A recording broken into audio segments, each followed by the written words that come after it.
Que Jesus possa abençoar a todos os corações aqui presentes, encarnados e desencarnados. Então, nós estamos estudando a introdução, né, do Livro dos Espíritos. Não é muito comum, né, isso acontecer, porque o que se vê classicamente é começar a estudar o Livro dos Espíritos a partir do capítulo 1. Né? Mas a casa aqui se propôs a começar desde a introdução, e nós estamos na introdução 6, na parte sexta da introdução, onde Kardec, né, vai aproveitando a introdução para nos mostrar de uma forma diferenciada o que as introduções de qualquer obra faz. Qualquer obra literária, quando projeta, né, uma introdução, costuma colocar nela uma forma de que o público, o leitor, compreenda do que se trata a obra. O que Kardec faz? Ele faz diferente. Como profundo, né, conhecedor das ciências filosóficas, né, um grande pesquisador, um investigador, um observador nato, o que vai lhe mostrando o seu perfil, né, de criatura estudiosa, de criatura envolvida com a educação, né, envolvida com a pesquisa. Kardec, então, vai olhar de uma forma diferente para fazer esse trabalho.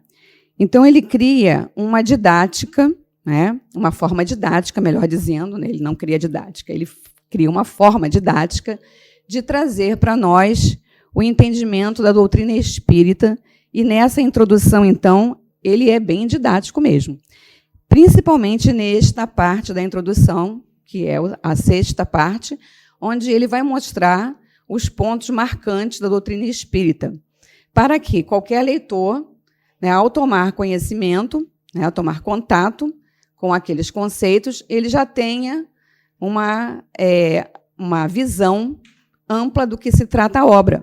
Mas a introdução é muito mais do que isso, porque ele formula uma introdução que tem um aspecto com o fim de apresentar uma doutrina. Que doutrina? A doutrina espírita. E essa doutrina, ela tem como base, e ele nos mostra nessa introdução, que ela é para estudar. Não é algo para você aceitar, simplesmente. Não é um dogma, não tem dogma. Né? Não é algo que você aceita, ouviu falar, é assim, pronto, diz amém, né? Vamos dizer assim. Não. Ele está querendo mostrar que há um ensino por trás daquilo tudo ali. Então, é uma doutrina para ser estudada, para ser olhada minuciosamente. Então, isso vem bem a calhar, né, falar dessa parte da introdução, quando eu comecei explicando a vocês por que estamos estudando a introdução e não o capítulo 1. Porque começamos do princípio. Né? Que, normalmente, quando a gente pega um livro, né, a maioria de nós, muitas vezes, nem lê a introdução, nem lê prefácio, nem lê colocação do autor. Já vai direto lá no capítulo querendo saber do que se trata. E a introdução de todo o livro é riquíssima. É algo importante. Então, serve até para a gente olhar esse trabalho de Kardec, para a gente olhar as nossas leituras, como é que a gente faz qualquer leitura. É importante a gente se reportar lá do início daquela obra, do que ela se trata. Mas, então, quando Kardec faz essa introdução, ele está fazendo diferente, por quê? Porque ele está mostrando um aspecto que a doutrina tem, que é de você mergulhar. Ele está propondo ao leitor um mergulho, uma dedicação, um olhar mais profundo para perceber realmente qual é a profundidade do que está sendo exposto, do que está sendo apresentado, do que está sendo oferecido, né, a todos aqueles que se propõem a ver aquela obra, né, e do que essa obra tem para dizer. Porque, diferentemente de qualquer outra obra, o que o Livro dos Espíritos está querendo dizer para nós? Aí a gente vai parar a pensar. Cada um de nós vai dizer uma coisa. Porque cada vez, quem nunca, ao ler o Livro dos Espíritos pela segunda vez, ou na terceira, ou na quarta, já não viu de forma diferente de quando leu pela primeira vez? Quem não, ao ler algum questionamento que existe nessa obra, porque ela também é uma obra diferente, porque ela é feita de questionamentos, né, de perguntas, com respostas profundamente abalizadas, com profundidade que mexe com o íntimo da gente, porque faz a gente pensar. Então, cada um vai ter a sua formulação, e uma formulação que muda a cada vez que toma contato com aquele conhecimento. Então, quem nunca tomou conhecimento da obra, leu e disse assim, mas eu conheço isso, mas eu nunca tinha lido esse livro? Já ouvimos muitas pessoas falarem disso. Pode ser que nem todos tenham pensado assim, mas em algum momento da sua vida vai fazer essa conexão, porque nós vamos perceber que está tratando de algo que trata, na verdade, de quê? De nós. Nós, seres imortais. Então, se não caímos aqui de paraquedas, se não estamos aqui pela primeira vez, se esse conhecimento não está parecendo novidade para a gente já tomou conhecimento em algum momento. Mesmo que ele não tenha sido profundo, mesmo que ele não tenha sido elaborado ainda, mesmo que ele não tenha sido algo que calou fundo no nosso coração, mas que, de alguma maneira, já mexeu conosco, porque nós olhamos e quisemos conhecer mais. Quisemos entender por que está sendo feita uma obra através de perguntas. Por que essas perguntas, assim, eu nunca tinha pensado neste ângulo? Quando a gente vai se propondo a estudar a doutrina espírita, isso acontece conosco.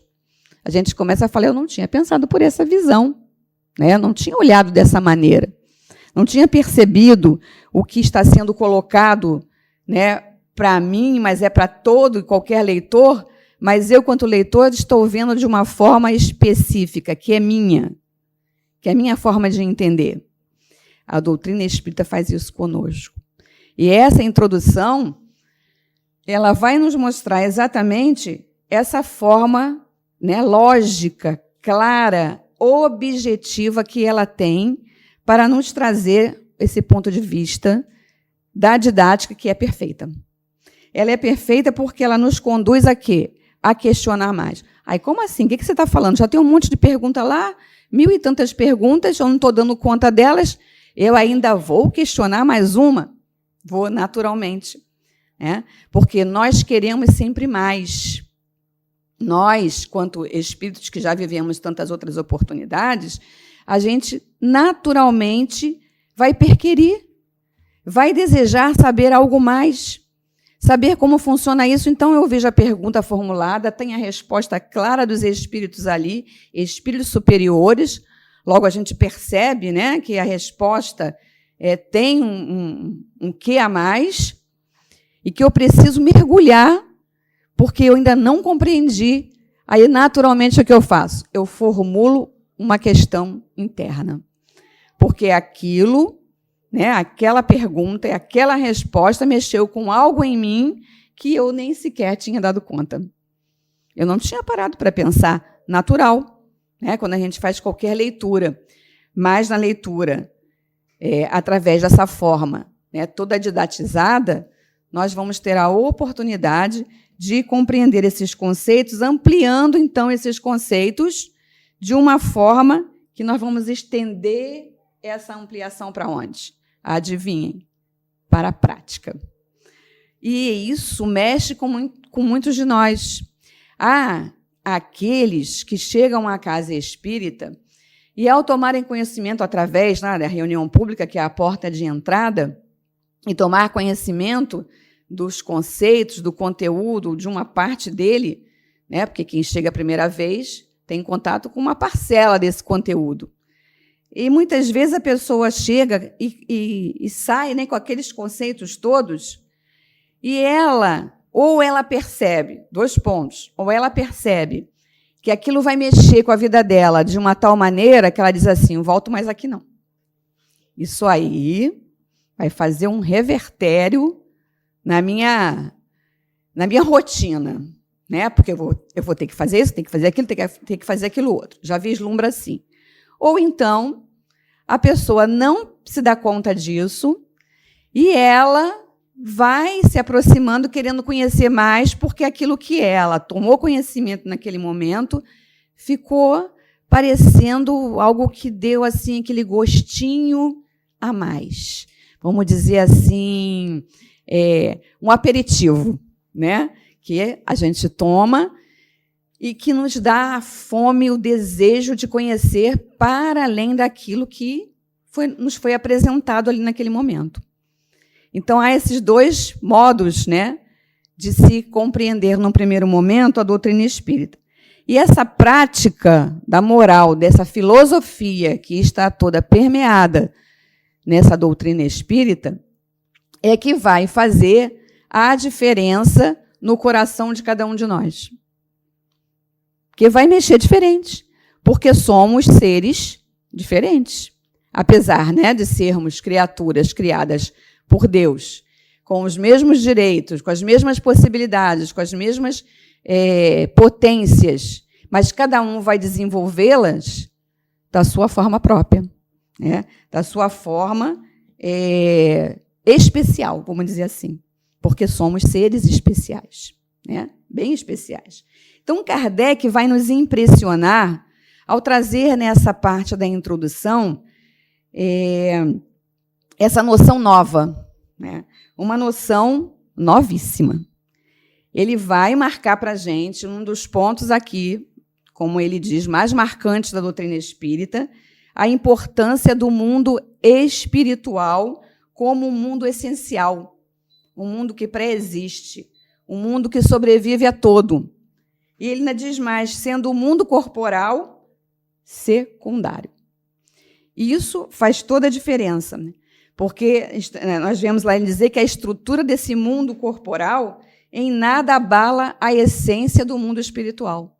Em nada vai abalar. Se ele existir ou se ele não existir, não abala a estrutura essencial desse mundo eterno, que todos nós vamos ter contato, né?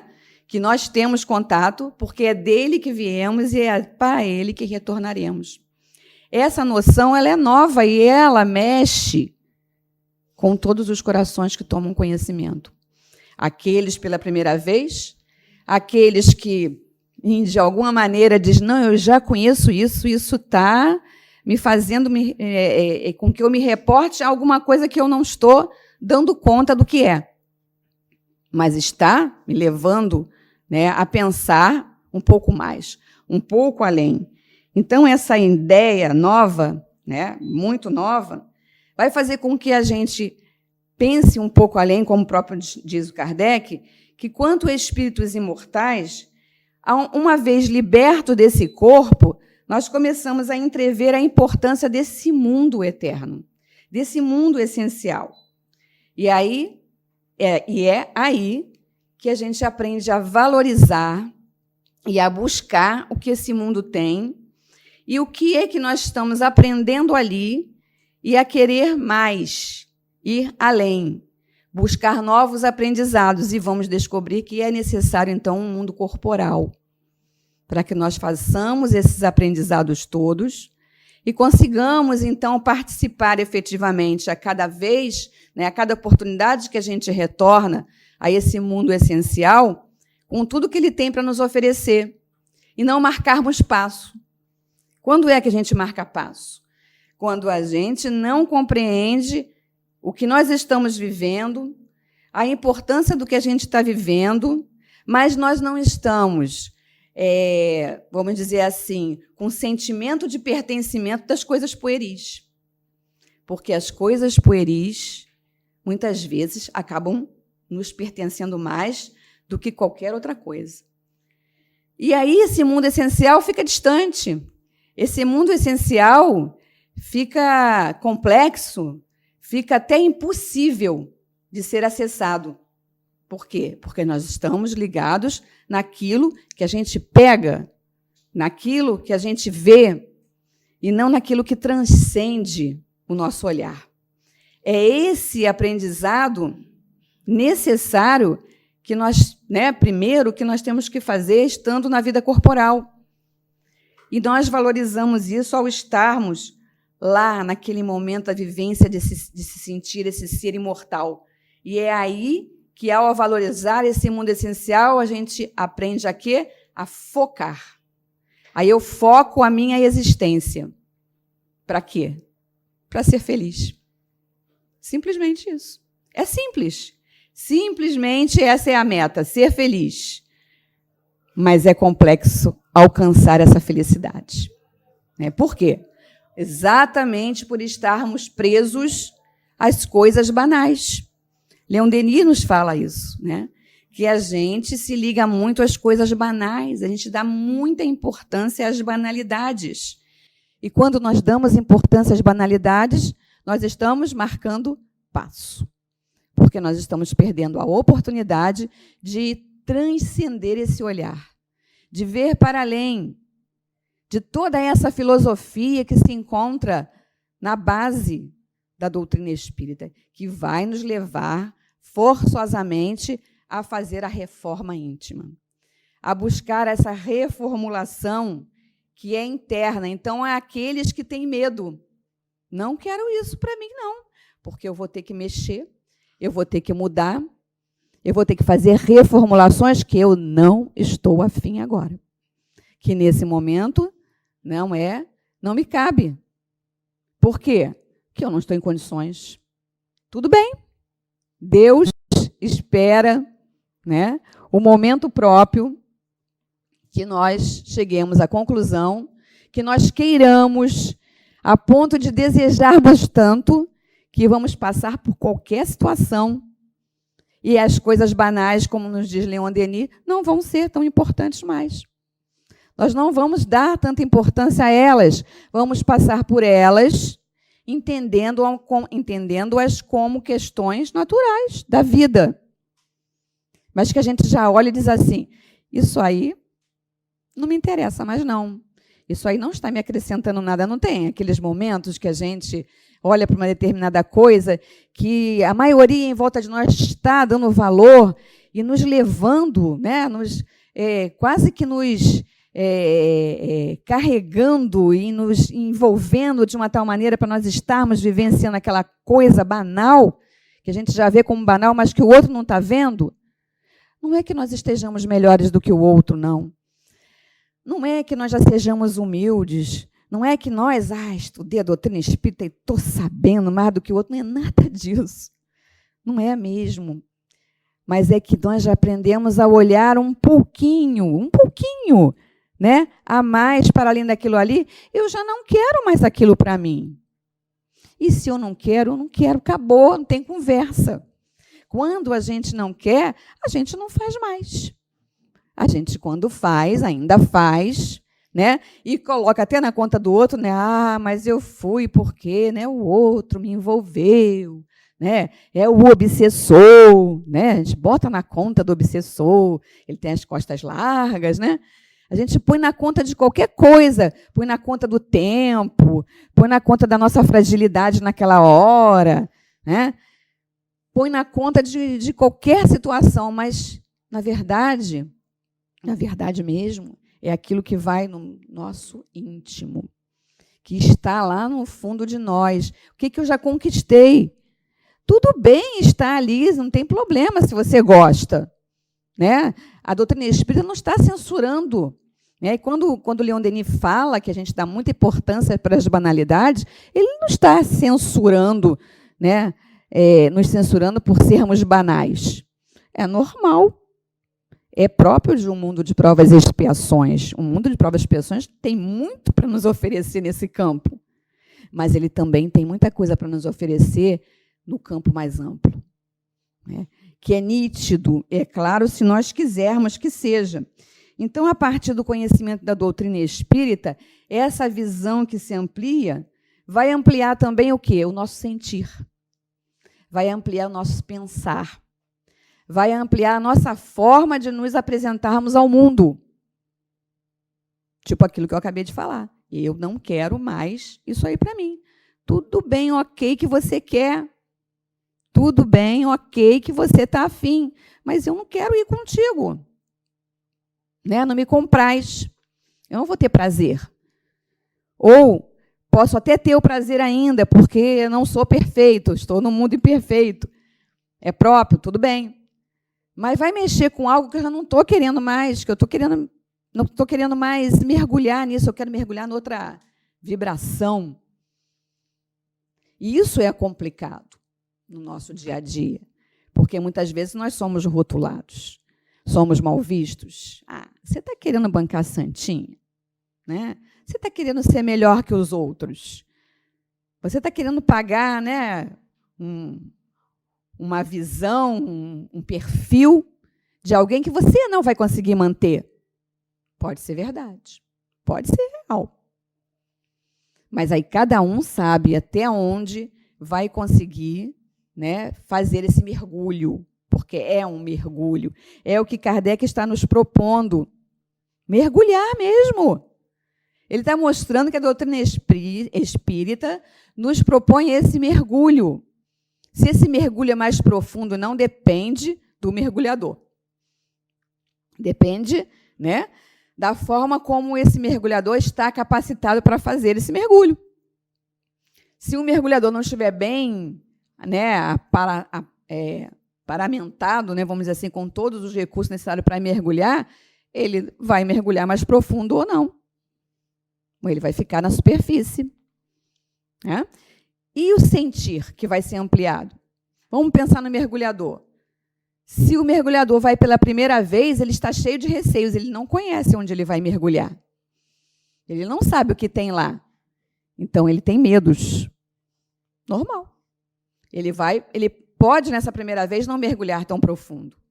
Ir mergulhando aos poucos. Não é verdade? Então, essa questão de ao conhecer esses conceitos e se apropriar deles, e eles fazerem a mudança na nossa vida, é simplesmente natural. A doutrina espírita vai nos promovendo isso. E, ao nos trazer essa forma, né, de ampliar e de nos permitir, nós mesmos nos permitirmos a deixar as coisas pueris, já vai começar a fazer uma pequena mudança aqui, uma outra ali, uma outra lá, que em algum momento vão se encaixar. E, ao se encaixar, nós tomamos conhecimento de onde estamos, como estamos, quem sou. Né? É o autoconhecimento. Não é assim que o autoconhecimento acontece. Ele não acontece de um dia para o outro. É algo que vai se fazendo aos poucos. Está lá na questão 919, né, a proposta de Santo Agostinho. Olha lá o passo a passo. É simples se seguir. Mas há de se ter perseverança para se manter uma disciplina, né, a toda prova, para fazer aquilo ali todos os dias, todos os momentos. Para o final de cada dia fazer essa avaliação. A gente deixa para depois. Daqui um mês fazer a avaliação? Não sei mais. Não sei. A gente não lembra mais o que comeu semana passada. Não vai lembrar também dos seus comportamentos, a menos que tenha sido algo que tenha realmente mexido muito conosco. Mas, muitas vezes, o que mexe que alguém fez com a gente, e não o que a gente se propôs com o outro. Esse movimento interno, ele é gradativo. Até porque nós estamos vivendo nesse mundo de provas e expiações. Por isso, o Espiritismo ele vai nos propor essas mudanças e também mostrar uma coisa que é melhor ainda, que eu estou pensando por mim, com a minha cabeça, e não com a cabeça do outro. Porque é muito comum a gente pensar com a cabeça do outro. É a zona do conforto, né? É mais fácil. Fulano falou, legal, achei bacana, vou ficar com essa ideia. Aí chega uma hora, essa ideia não tem a menor aplicação para a gente. E para que eu fiquei carregando aquilo, então? Eu fiquei ocupando o meu HD interno, né? Eu fiquei enchendo a minha memória de coisas que não está me servindo para nada, e eu preciso reformular. E quando é que eu começo a reformular? Quando eu penso com a minha cabeça. Quando eu começo, mesmo que eu pegue, ninguém está proibido de pegar a ideia do outro, absolutamente, até porque foram assim que os filósofos, os cientistas, é assim até hoje, um refuta o outro, né? Um reformula o que o outro trouxe, mas cada um vai trazendo uma nova visão. Por que nós não podemos fazer isso? Por que a gente tem que esperar o cientista dizer para a gente? Por que a gente tem que esperar, né, um grande filósofo trazer aquela ideia, a gente, né, que lindo, aí fica só no lindo, a gente vai na rede social e bota lá. Uma frase linda, achei isso lindo, olha, show. Aí um monte de gente curte. Né? Aí o ego, né, é massageado. Todo mundo curtiu a minha frase linda lá que o Einstein disse. Eu entendi isso. O que tem a ver na minha vida aquilo que o Einstein, que o Lavoisier, sei lá quem disse? O que o Kardec está dizendo? Eu estou entendendo? Estou trazendo para a minha vida? É aplicativo. Se não for aplicativo, não serve. Não serve. Eu vou ficar repetindo. Aí eu vou ficar repetindo como, né, talvez não, mas certeza mesmo, quanto espíritos imortais que somos, andamos repetindo aí há séculos as coisas. Né? Pegamos o livro, né, colocamos ele embaixo do braço e achamos que, por osmose, isso tudo aqui vai fazer parte da minha capacidade de compreender. Vai. Não. Eu vou precisar reformular tudo isso que eu ouvi do meu jeito. Então, eu vou pensar com a minha cabeça, com o que eu tenho em mim, com o meu conhecimento, com a minha capacidade de colocar isso em prática, porque só vai servir assim. Aí tem aplicação, né, nas nossas vidas, para cada um do seu jeito, da sua vida, daquilo que escolheu, daquilo que planejou viver. Por isso, bendita sejam as oportunidades de escolher que Deus nos deu. Outro ponto marcante, né, que a doutrina espírita nos traz e nos faz pensar. E aí, pensando nessa questão de dar sentido, né, de pensar por si, de ampliar o sentir, de ampliar o pensar, de se ampliar na vida, aí eu digo, preciso, então, dar sentido à vida. E aí a gente lança uma pergunta para vocês guardarem e pensarem nela. Não é para guardá-la na memória e ficar esquecido. A minha vida tem sentido? Qual é o sentido que a vida tem para mim? Será que tem um? É importante. A doutrina espírita vai, né, nos reformular, ou melhor dizendo, nós vamos nos reformular a partir do conhecimento espírita se a gente entender algum sentido na nossa vida. Porque como é que eu vou fazer mudança? Como que eu vou querer fazer novas perguntas? Como que eu vou querer pensar nas perguntas que estão dadas e nessas respostas também que nos foram oferecidas e que muitas vezes não chegam, não entram? Não, tem mais alguma coisa aí que Kardec quis dizer que ele não disse. Tem mais alguma coisa aí que esses espíritos falaram naquela hora lá que eu acho que a gente não estava pronto para ouvir. Não é assim que a gente acaba dizendo? Ah, não, é porque isso aí a gente não está pronto para ouvir. A gente acomoda. Tem coisa que realmente a gente não está pronto, é verdade. Mas a gente não pode se acomodar nesse pensamento. Eu preciso buscar. E se nós não achamos esse sentido, nós então temos que buscar e reter lá nas nossas memórias e no nosso comportamento para aprender e apreender e assim então transcender para além disso aqui. Entendendo que isso aqui é transitório. Né? É transitório e que há um mundo eterno do qual nós somos os participantes diretos. Nós viemos de lá e vamos voltar para lá. Não podemos esquecer. Isso é um ponto marcante. Né? E então, através dessa introdução, que é a introdução 6, Kardec nos mostra todo o didatismo da obra, porque ele traz ali esses pontos, mostrando que esse didatismo é facilitador do nosso entendimento, da nossa compreensão acerca daquilo que se apresenta para a gente. Por quê? Porque a gente pretende alguma coisa com aquele conhecimento. Entenderam a forma didática de ser? A didática nos faz isso, nos faz, né, ficar claro para a gente o objetivo, aquilo aonde se pretende chegar. Tem um objetivo. Então, qual é esse objetivo? Eu estou buscando ele. Parece tudo bobagem isso, né? Mas não é, porque a vida ela é didática com a gente.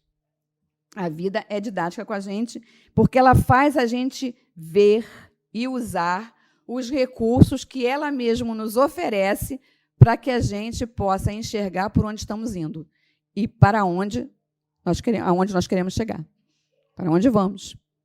Independente dessa ideia de um mundo espiritual essencial, que é o essencial, desse mundo essencial.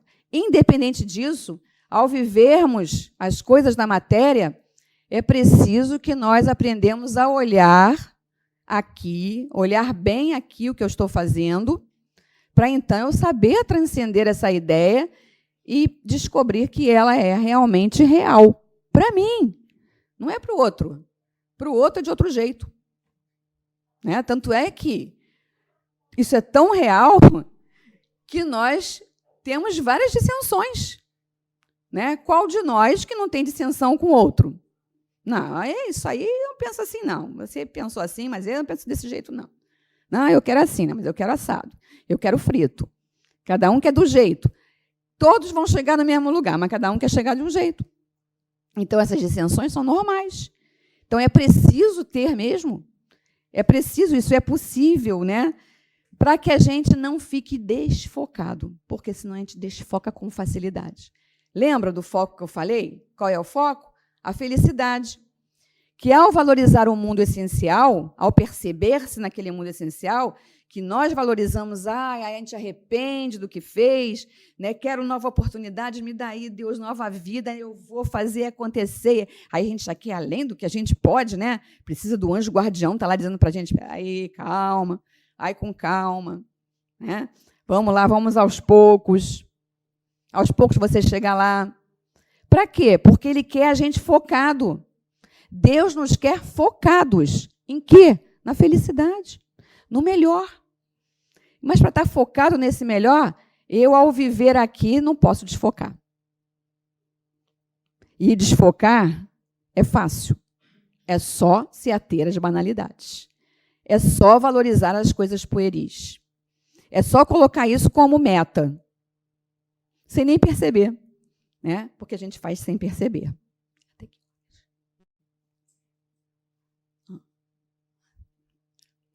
Então nós vamos vendo que tudo isso vai fazer com que nós estejamos totalmente envolvidos ou não com esses conceitos, né? Tipo aquela pessoa que eu falei que chegou e disse, não, eu vou me embora, porque isso aí vai ter que mexer muito, eu vou ter que parar a minha cervejinha, né? A gente já ouviu isso, a pessoa dizia, não volto mais aqui, não vou ter que largar o meu cigarro, né? Vou ter que parar de ir lá naquele bailinho que eu vou.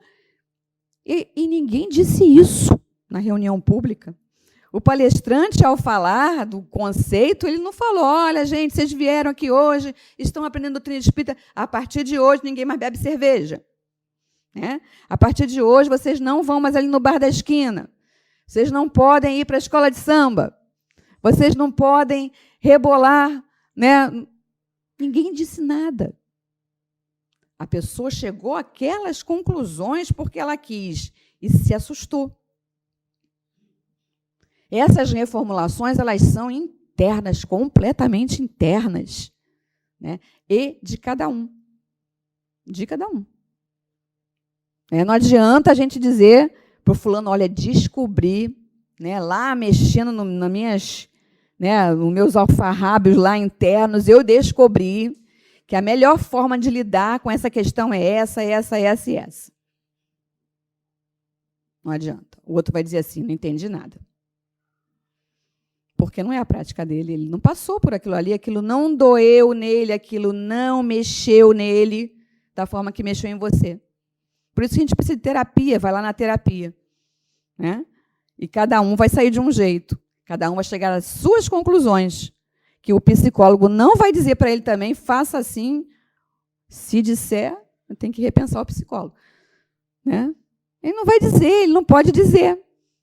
Ele não tem como dizer, ele não está dentro do outro, do sentir do outro, do pensar do outro, do outro, como o outro apercebe-se das questões. A gente se apercebe do mundo que a gente, né, vive, de uma maneira diferenciada. Cada um tem as suas percepções. E cada um leva essas suas percepções para o caminho que quer, da forma como é capaz de fazer. Porque quando a gente quer fazer da forma que a gente não é capaz, a gente desfoca de novo, desfoca do nosso caminho certo, daquela direção que a gente pretende. Então, Kardec está mostrando para a gente o quanto que essa, né, ao fazer essa formulação, né, da introdução, né, de implantar uma introdução diferenciada das introduções que a gente conhece, mostrar, né, passo a passo, como é que a gente pode aplicar nas nossas vidas.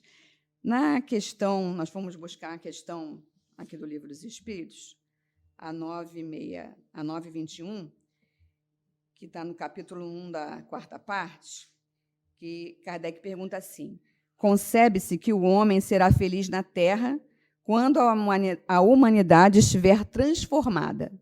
Mas, enquanto isso, cada um poderá garantir para si uma felicidade relativa? E os espíritos responderam: o homem é geralmente o artesão da sua própria infelicidade. Praticando a lei de Deus, ele se poupa de muitos males e se proporciona uma felicidade tão grande quanto o comporta sua existência grosseira.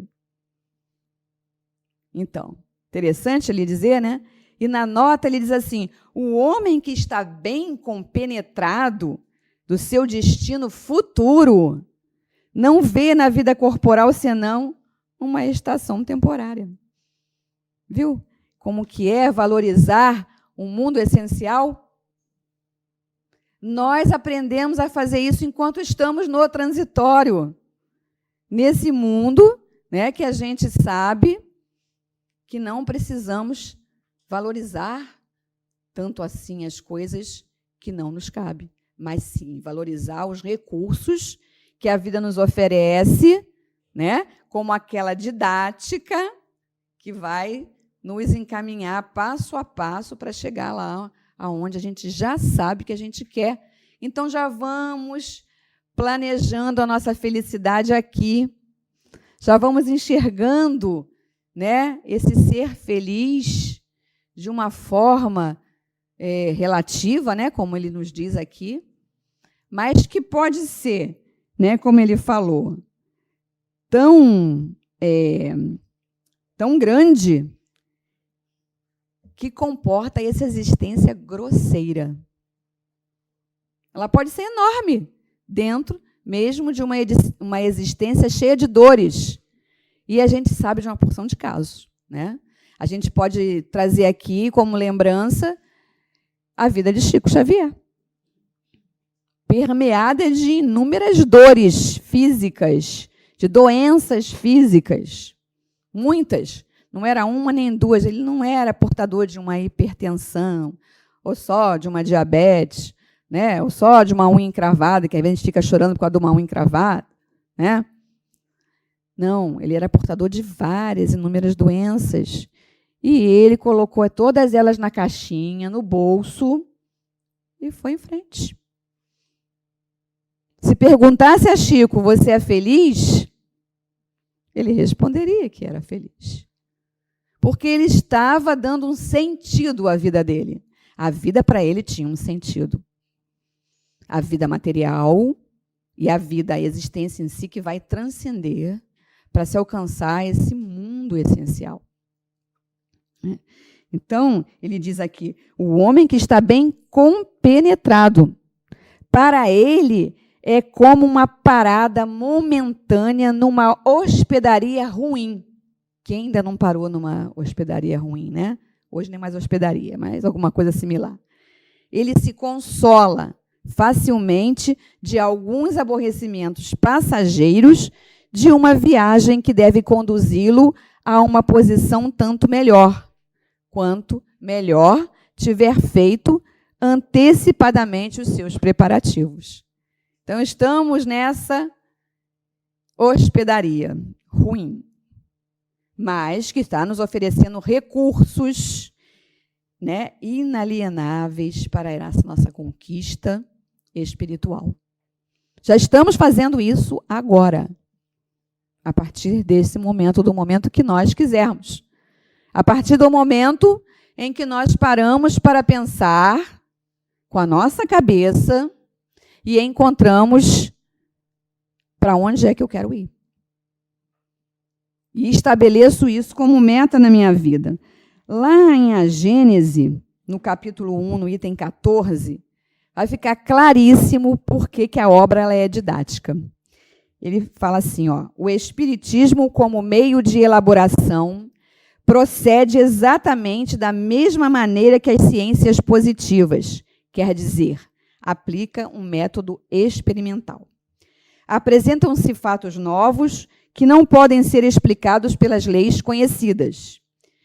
O Espiritismo as observa, as compara, as analisa. E, remontando dos efeitos às causas, chega à lei que os rege, após o que deduz as suas consequências e busca as suas aplicações úteis. Não é o que nós falamos até agora? Para eu encontrar na nossa vida, para eu encontrar na minha vida, e todos nós encontrarmos em nossas vidas a aplicação diária daquilo que eu já quero, porque eu tenho um foco, eu precisei entender uma lei geral que rege tudo isso. Aí ele continua, o Espiritismo não estabeleceu nenhuma teoria preconcebida, ou seja, não apresentou como hipóteses nem a existência, nem a intervenção dos espíritos, nem o perispírito, nem a reencarnação, nem qualquer dos princípios da doutrina. Concluiu pela existência dos espíritos quando essa existência resultou evidente da observação dos fatos. E assim, em relação aos outros princípios. Não foram os fatos que vieram mais tarde confirmar a teoria, mas a teoria que veio subsequentemente explicar e resumir os fatos. Portanto, é rigorosamente exato dizer que o Espiritismo é uma ciência de observação e não o produto da imaginação. E como queremos nós, pobres e mortais, não querer observar nada e ficar na zona do conforto, sentado, esperando a banda passar. Não dá mais. Não cabe mais. Adquirimos conhecimento a um ponto que não nos cabe mais olhar a banda passar. A gente não quer mais. Não interessa mais. Banda? Vai ter uma banda aí, vai passar? Eu estou muito ocupado. Eu tenho muitas coisas para fazer. Então, nós vamos perceber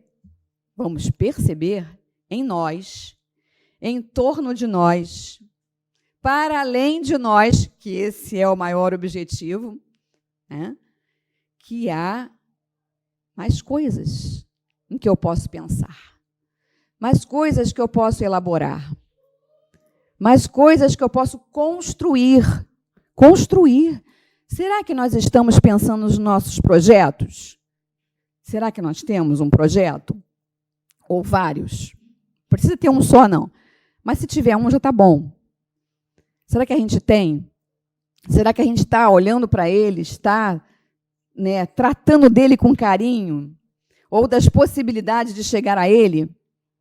É preciso. Sem projetos não há vida. A gente precisa plasmar. A gente precisa construir esses projetos não só na nossa mente. Ele não pode ficar só no mundo das ideias, né? Esse mundo das ideias ele tem que ser real. Ele tem que estar aqui. Eu tenho que sair de trás das sombras e perceber quanto alguém que está querendo fazer a diferença. Não importa que tamanho é o lugar onde eu vou fazer a diferença. Porque eu não posso ficar imaginando que eu vou fazer uma coisa grandiosa. Enquanto eu não fizer essa coisa grandiosa, aí eu fico esperando. Tipo, quando eu ganhar na loteria, aí eu vou pegar, vou ter um dinheiro, aí eu vou ajudar os pobres, vou fazer, vou acontecer, vou dar para a casa espírita o dinheiro, né, que a gente fala logo assim, né, metade da casa espírita. Eu vou ajudar aquela gente toda que passa fome na rua, né? Eu vou isso, eu vou aquilo. E, enquanto isso, eu fico na zona do conforto, porque eu nem jogo. Como é que eu vou ganhar na loteria? É? Então, eu não tenho que ganhar na loteria, eu tenho que fazer a loteria chegar na minha vida. E essa loteria, ela pode ser um projeto desse tamaninho. Que seja, eu estou preocupado com as pessoas de rua, então eu faço um movimento, menor que seja, para ir ajudar essas pessoas de rua. Eu me reúno a grupos que façam isso. Não vou sozinho, porque não convém. Mas eu me reúno a algum grupo e vou fazer o trabalho. Eu acho que as pessoas estão com fome, eu quero levar comida, eu me reúno a um grupo, eu vou fazer isso. Isso já é um projeto. Ah, não, meu projeto é muito maior, você não tem ideia. Tá bom, então plasma ele aí. Né? Faz com que ele se torne real. Porque, ao fazer isso, nós estamos criando essas expectativas para esse mundo além do que está dado, do que estão nos oferecendo, que muitas vezes é muito pouco. A gente acha pouco. A gente acha que aquilo ali não é o suficiente para a gente construir o que a gente já quer. Então, qual é o alerta dessa oportunidade? Porque a gente tem várias oportunidades, né? De viver, de compartilhar, de estarmos presentes uns com os outros, e tudo isso faz a diferença na vida da gente.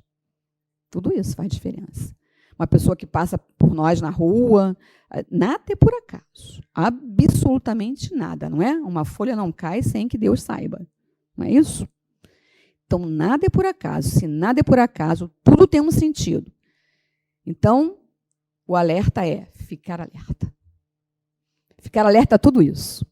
A tudo. A tudo o quê, Magdala? Sei lá, tudo que tiver na tua vida aparecendo aí do teu lado. Apareceu, olha, presta atenção, não deixa passar. Não deixa passar incólume. Não deixa passar sem sentido, porque se não é por acaso, tem um sentido. Aquela pessoa que passou, aquela que chegou, aquela que eu não me entendi, aquela com a qual eu me entendi, aquela que eu sou simpática, aquela que eu sou antipática, aquele familiar que eu torço a cara, né? Aquele familiar que eu amo de paixão. Todos têm um sentido, tudo tem um sentido. Qual é? Por mais que eu não enxergue, por mais que eu não seja capaz, né? Porque aí vocês vão falar, mas eu não tenho o dom da buena dicha, eu não leio as mãos, eu não sei, eu não tenho bola de cristal. Tá, mas sou ser imortal, vindo de um mundo essencial para nós, né? Desse mundo real. Estou vivendo transitoriamente nesse para retornar a ele. E eu preciso entender o que me espera, o que eu quero formular, participar lá, vai precisar do que eu estou fazendo aqui, do que eu estou pensando aqui. Então, a gente volta à questão anterior. Qual é o sentido que a vida tem para mim? Eu estou valorizando esta vida de que maneira? As questões que permeiam a minha passagem por esse mundo estão sendo vistas de que forma? Mesmo com as doenças, mesmo com as dificuldades, mesmo com aquelas coisas que a gente não sabe o que faz com elas, sabe? Aquela dificuldade que a gente olha para ela e não sabe o que vai fazer com ela, porque ainda não encontrou a resposta. Pois é. Tudo isso precisa ser olhado para ter sentido. Não pode ser esquecido. Eu não posso fingir que aquilo não faz parte da minha vida, porque faz. E isso vai ter um resultado em algum momento. Né? Então, que a gente possa plasmar essa vida eterna para nós. Que nós somos esses espíritos imortais, participantes de um mundo eterno. Então, o que está gravado no nosso íntimo, o que está juntando com o que está sendo gravado agora, com o que vai gravar no futuro, o que realmente nós desejamos para sermos felizes. Tudo bem, eu já sei que o meu foco é ser feliz. Bacana, legal, descobri isso. A doutrina espírita me ensina isso, o foco é esse. Vou buscar não perder esse olhar, porque isso né? É uma forma objetiva de me fazer viver melhor, mas para eu não perder esse foco, para eu não desfocar, para eu perceber tudo isso que está gravado em mim, de priscas eras até aqui, o que eu estou fazendo com tudo isso? Que está chegando na minha, né, capacidade de entender agora. Então, a proposta de Kardec, nessa introdução, ao mostrar, né, esta obra, com essa introdução diferenciada de qualquer outra introdução que vocês possam encontrar aí no mundo, ele está propondo a gente um ensino, um estudo, de nós sermos estudiosos, de nós querermos aprender cada vez mais, da gente buscar minuciosamente. Para quê? Para aplicar. Porque se a gente não estudar, né, não perceber, não sentir, né, chegar ao ponto de sentir veementemente, como diz Leon Denis, primeiro a gente passou por todo aquele processo de reflexão, de meditação, de se encontrar naquela ideia, de entender por que aquela ideia, mesmo que eu não me encontre nela, mas por que ela está aparecendo para mim. E aí, no final, quando eu sinto tudo isso, percebo tudo isso, né, veementemente, quer dizer, com toda a força da minha alma, aí eu aplico, eu já estou aplicando. E como diz Antônio de Aquino, eu vou aplicando aos pouquinhos, aos pouquinhos, aos pouquinhos, vou fazendo sem nem me dar conta. Um dia, quando eu olhar, eu sou. Eu conquistei. Mas é aos poucos, não se consegue ao mesmo tempo. Então, nós não esqueçamos o que está lá gravado no item 14 da Gênese. Em o Espiritismo se observa, se compara e se analisa. Que nós guardemos isso, para que nós não fiquemos, né, só dizendo amém para qualquer conversa que a gente escutar por aí. Que Jesus possa abençoar os nossos corações. Graças a Deus.